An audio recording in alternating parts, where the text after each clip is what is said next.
I'm Maraya Brown. I'm a Yale-educated and functional medicine trained certified nurse midwife. What is that? I'm a nurse practitioner that specializes in OBGYN, but right now I work online as a women's health expert. Today, I wanted to chat about sleep. For those of you that wake up feeling not rested, wake often in the night, have a hard time going to sleep, I want to really talk about this because what I watch happen is now women wake up in the morning feeling exhausted, and then that exhaustion continues throughout the day. Okay, so first, I thought it's relevant to say that question, what do you think as a percentage of people that can survive on 5 or 6 hours of sleep consecutively? The answer is actually 0%.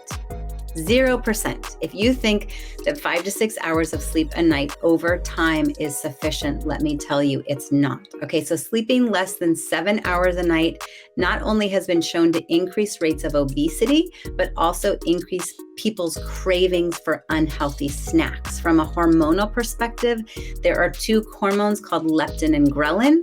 They are the hormones of satiety. They're like either the green light, red light, I'm hungry, I'm full. Those get thrown off if you are sleep deprived, okay?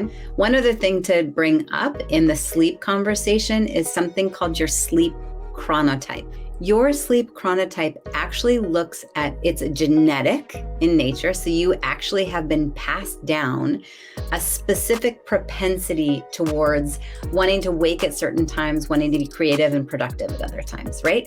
And that is actually handed down genetically. Are you the individual that likes to stay up late and maybe sleep in? And that is kind of your normal rhythm, an owl. Are you more of a lark where you like to go to sleep early and wake up early? I can tell you for me, there's something very magical. If I can be in bed with my eyes closed from 2 a.m. to 7 a.m., those 5 hours, oh my gosh, if I can sleep those 5 hours, it's spectacular. If on the other hand, I'm awake from 2 to 6 a.m., even 3 to 6 a.m., it throws me off for the rest of the day. It will feel like I was up for 24 hours. And what I know is that is actually linked to my genetic makeup, okay? This is passed down to me from ancestors. And so keep in mind, you get to be aware of what is your normal rhythm. When you wake up in the morning, within 30 to 60 minutes of waking, you need protein and fiber and fat, okay? For those of you that want to do intermittent fasting, fine. Do it in the evening hours. Stop your last caloric intake within 4 hours of going to bed.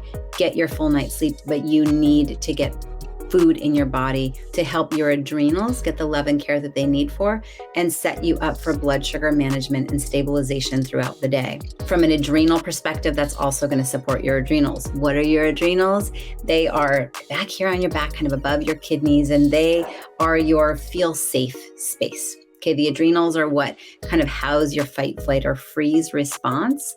That's where your cortisol comes from. They're there for good reason. I want to mention alcohol and caffeine. For many, you might drink a glass of wine or have some alcohol in the evening to wind down. Let me tell you, it's actually blocking your sleep. So what's happening is you might think that you're getting better sleep and you're sleeping like a log, but it's sending your liver into overdrive and you actually blocks REM sleep. So you're not getting into that deep REM sleep. Plus it increases dehydration. Many of us are drinking caffeine in the morning in order to wake up, continue to function in our day. Let me tell you, it's not serving you. It's likely part of the cause of why you're not sleeping in the evening. It's also depleting your adrenals and wreaking havoc on your gut. So now your body's actually not able to fully absorb the amazing nutrients from that amazing food that you're eating. And let's go into solutions. You have to invest time, money, and energy into shifting the pattern, shifting the loop. As women in the powerful feminine, we are not meant to do the 9 to 5 same every day, and we do. We go and we burn the candle at both ends. We care for all things. We're always in our heads, constantly spinning, diffuse awareness, right? I get it. I'm a woman too. And we have to interrupt that pattern. We have to get into our body, allow ourselves to feel our senses. Maybe you want to taste something that tastes really good. You want to feel yourself breathing. You want to take a moment and drop into your body. take a pause. As you do that throughout the day, even if it's just 60-second snippets of just a moment, watch what will happen. You will start sleeping better in the evening, okay? And for the melatonin shift, remember that melatonin comes on, that's the hormone that helps us sleep when the lights go down, okay? When the sun comes up in the morning, the sunlight comes in through our retina, and then that is what turns the melatonin off and the cortisol on, particularly as you're preparing for your evening bedtime. Go to a place of gratitude. What am I most grateful for? What went well today?